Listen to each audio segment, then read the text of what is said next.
Hi there, and welcome to week 7 of Level Design for Games.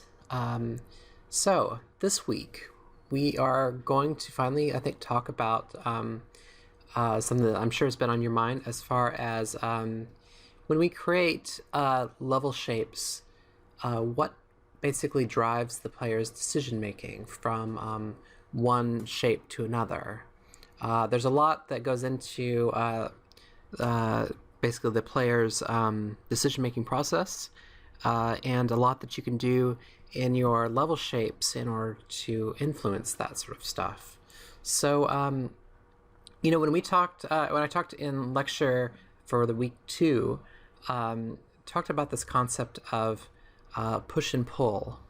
So the idea here is that essentially positive space shapes like these have a sense of pushing against you based on the normal of their surface.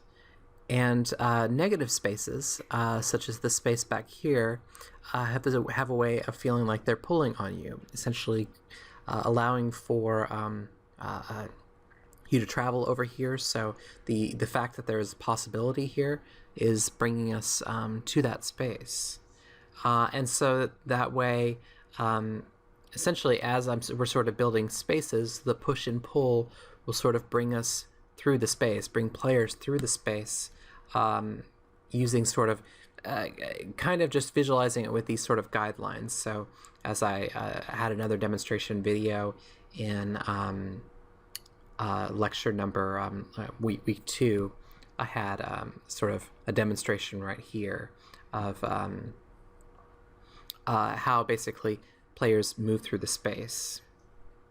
And as I said, essentially visualizing your spaces like this in such a way, it's almost kind of like the shapes of the space are almost kind of like the rocks in a stream.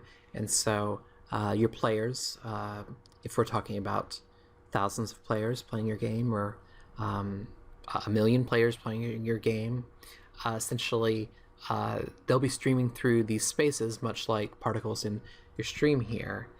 And for a long time, I think early in my career, that's kind of how I thought about things. And it seemed like a sort of great way of thinking about things, in that essentially I was sort of guiding my players through my space, and my main consideration was I didn't want players to sort of get lost as they're moving through the space.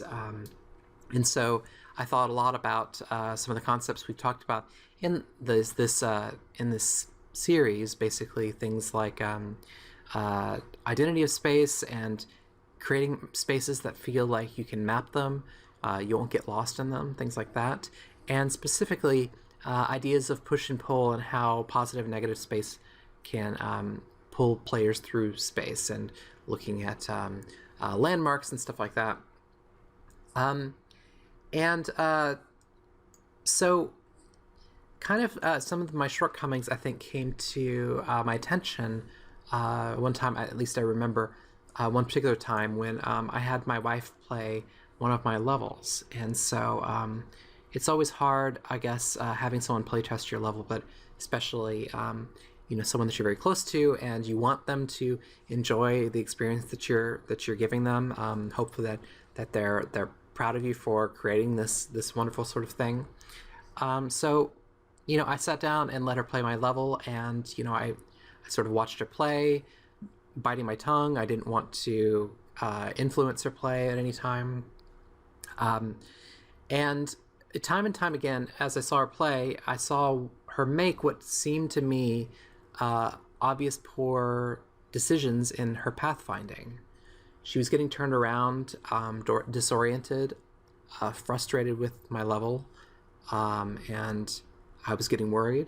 I couldn't understand really what the problem was by just watching her. So it's finally, as sort of she passed the next decision point, the next left and right path, I carefully tried to put my words together to ask her why she didn't choose to go the right way as I thought it, or the way, I guess, that would take her to the goal.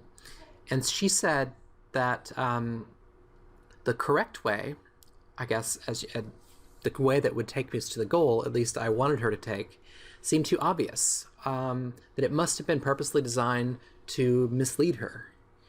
Then at other points when she made decisions, she didn't want to take the obvious way to the goal because she wanted to make sure she didn't miss anything. So she often chose paths that were contrary to what she thought would actually get her to her goal, because she was trying to poke into every corner and find all the rewards and things like that. And, you know, thinking about this, and in hindsight, it sort of seems obvious, but the player doesn't expect or want me as a designer to simply deliver the path to them.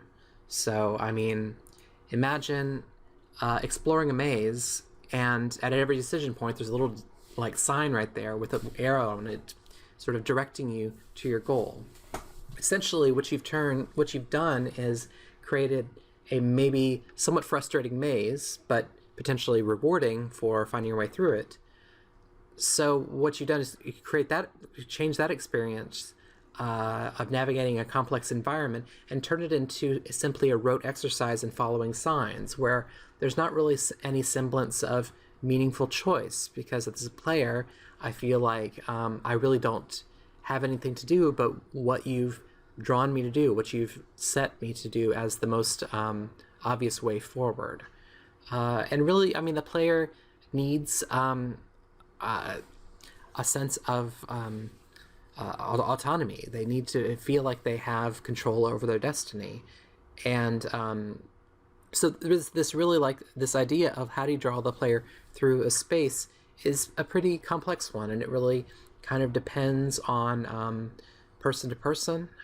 So there's a lot of subjectivity to it. But you know, I think that the best I can do as far as giving you advice and teaching you how to work with the psyche of your players, so to speak, is to think that level designers, although we would do very well to understand architectural concepts, we are not architects. We create spaces that maybe mimic or, you know, like I said, take architectural concepts, but you know, our players, as opposed to like a person walking through a museum, for instance, or a library in the real world, our players want to feel a little lost. They want to earn their way to their goal. And so to us, it sort of falls to provide kind of a gentle balance, you know, creating spaces that are easy to mentally map, given some effort to exploration. But you know, we create subtle clues to sort of guide the player without it really making it seem like that's what we are doing. You know, it's kind of like a magician. It's a lot of sleight of hand.